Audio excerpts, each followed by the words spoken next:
자, 그러면 2022년 10월에 교육청에 출제되었던 15번 문항을 풀면서 우리 한번 같이 공부해 보도록 합시다.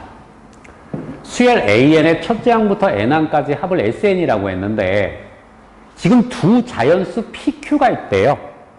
P와 Q가 둘 다 자연수예요. 그런데 몇 차식이 됐나요? 2차식이에요. 그럼 자동적으로 얘는 등차수열의 합이라는 것이죠. 단 얘가 Q가 자연수이기 때문에 얘가 0이 아니에요. 그렇다면 뭐라고요? 두 번째 항부터 수열이 되는 거죠. 따라서 A1은 따로 놀아야 된다라는 걸 여러분들 먼저 아셔야 돼.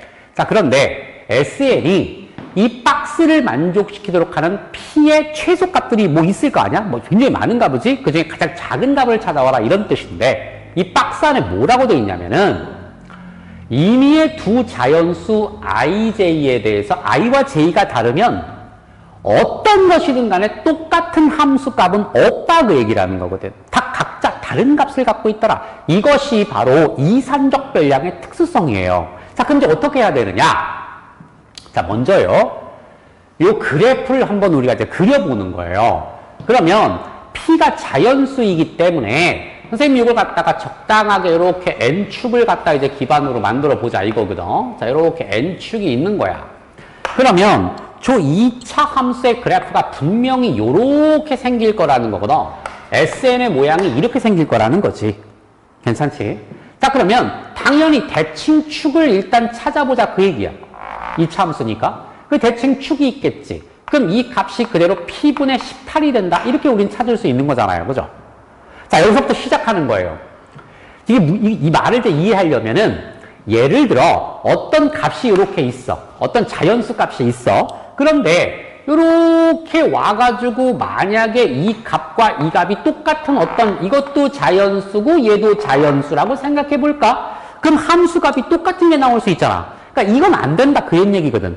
그러니까 결국 이 함수 전체가 자연수를 기반으로 했을 때 비대칭성이 돼야 된다는 걸 우리가 알 수 있다. 이런 뜻이 되는 거지. 오케이? 자, 그렇다면 가보자. 이런 건 안 되는 거야. 자, 그럼 P가 1이어봐. 그럼 얘가 18이 되겠지. 그럼 얘가 자연수이기 때문에 17과 19는 같은 거 아니겠니? 그러니까 이런 건 안 된다는 거지. 그러니까 1은 패스. 2, 9 안 돼요. 3, 6 안 되죠. 4 갖다 집어넣으면 2분의 9. 자, 봐. 그럼 4.5라는 얘기인데 0.50 옆으로 갈 때마다 똑같은 자연수가 생기니까 안 되는 거야. 자, 그런데 드디어 자, P가 5라고 생각해봐. 이 상황에서 P가 5가 돼버리게 되면 비대칭 구조가 생기게 되는 거지. 왜냐면 5를 갖다 집어넣으니까 3.6 아니야? 그럼 3.6을 기준으로 한쪽은 0.4, 한쪽은 0.6이라는 뜻이 되면 똑같은 함수값은 절대로 나올 수가 없다는 걸 우리가 알 수 있게 되지.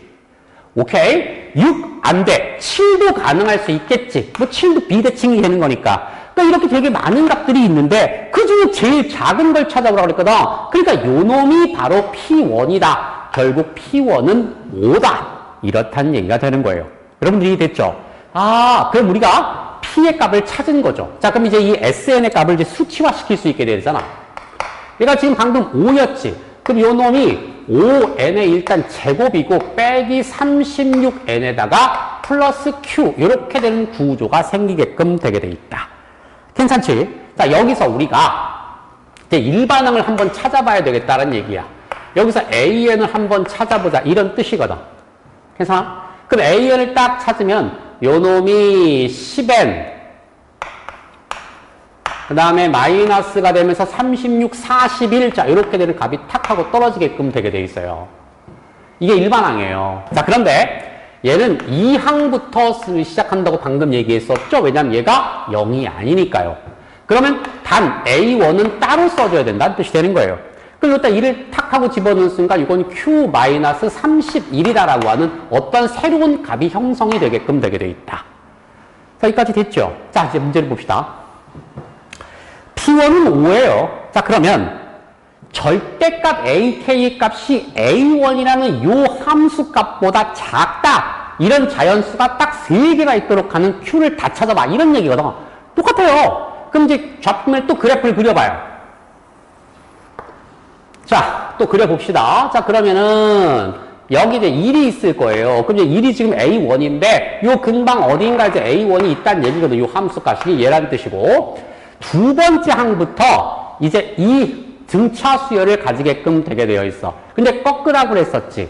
그럼 1을 갖다가 집어넣었으니까 대충 여기에다가 쌤이 여기 2, 여기가 3, 4, 5, 뭐 이런 식으로 이제 수열들이 쭉 하고 만들어지게 되는데, 이게 꺾이는 게 10분의 41이거든.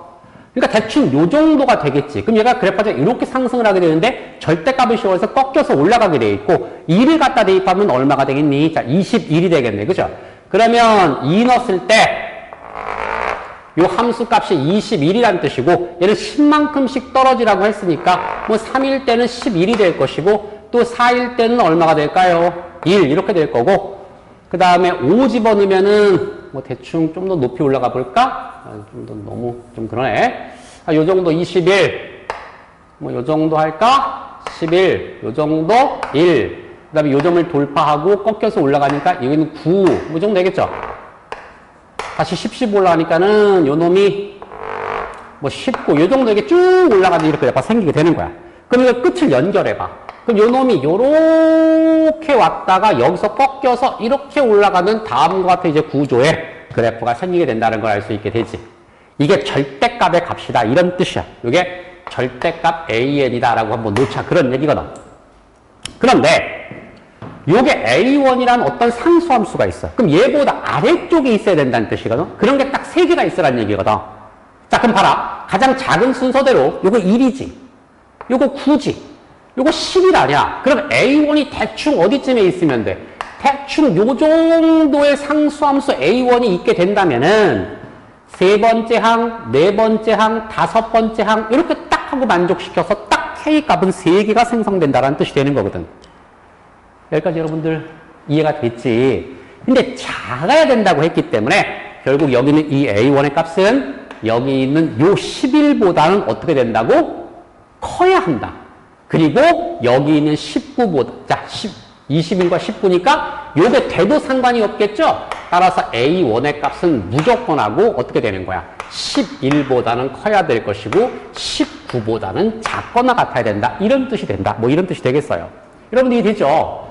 아주 간단하죠? 근데 A1의 값이 되잖아요. 그러면 요 놈을 갖다 이제 써주면 Q, 양변에 31을 갖다 이제 더하라는 얘기예요. 그럼 여기 42가 되겠죠? 31은 50 되겠네요. 그쵸? 따라서 여기서 Q의 값은 43부터 시작해서 50까지가 가능하다. 그럼 이걸 다 더해봐라 이런 뜻이거든요. 그럼 이걸 다 더하면 372가 될 거예요. 그래서 답은 372다. 이렇게 표현할 수가 있게 된다. 자, 보세요. 지금 선생님이 비약 없었고 계산도 복잡하지 않았어요. 그러니까 이런 것들은 그래프적 관점으로 접근할 때 훨씬 더 간명해지고 깔끔해진다. 이런 것들을 좀 이해하시면 좋겠습니다. 여기까지 할까요?